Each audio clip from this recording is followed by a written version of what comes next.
학교 휴업이 장기화되면서 긴급 돌봄 학생들이 한 달째 급식 대신 도시락이나 배달 음식을 먹게 되면서 일부 학부모들과 학교 현장에서는 급식 재개 요구가 잇따르고 있습니다.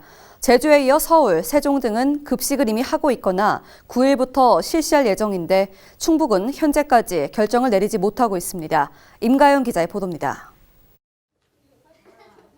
청주 한 초등학교 긴급 돌봄 교실 점심시간. 학생들이 책상에 앉아 배달 음식을 먹고 있습니다. 학교 휴업이 장기화되면서 배달 음식을 먹게 된 지도 한 달 가까이 됩니다. 도심학교는 그나마 배달 음식이라도 시켜 먹으면 되지만 시골 학교의 경우 인근에 마땅한 식당이 없어 이마저도 녹록지가 않습니다. 교직원만 수십여 명에 달하는 대규모 학교의 경우 사회적 거리 두기 기간, 식당을 가기에도 애매해 고민이 크다고 말합니다. 사회적 거리 두기에 있는데 선생님들이 시간차를 두고 식사를 하러 움직인다 해도 다수가 식당으로 움직이는 현상이 목격이 되면서 그 모양새도 좋지가 않은. 이 같은 상황에 일부 학부모들과 교육 현장에서는 급식 재개 요구가 잇따르고 있습니다. 이미 제주교육청에서는 지난 3월 2일부터 긴급 돌봄 학생들과 교직원들에게 급식을 제공하고 있고 세종은 60%가량의 학교가 급식을 시행하고 있습니다. 영양교사들이 동의하에 진행을 시키고 있는 학교들도 많아요. 학교장의 의지가 좀 강한 데는 그러면 한번 해보겠습니다 해서 추진을 하고 있는 학교들도 있고요.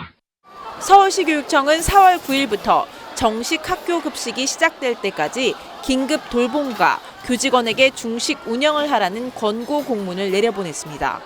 하지만 충북은 현재까지 결정된 바가 없고 9일쯤 명확한 급식 운영 방침이 정해질 것으로 보입니다.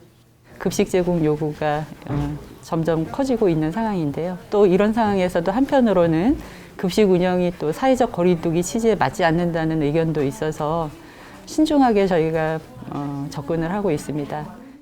교육 현장의 급식 재개 요청에 대해 학교 비정규직 노조와 교육 공무직 노조 충북지부에서는 학교 급식법에 따라 교직원만을 대상으로 한 학교 급식은 불가하다는 입장입니다.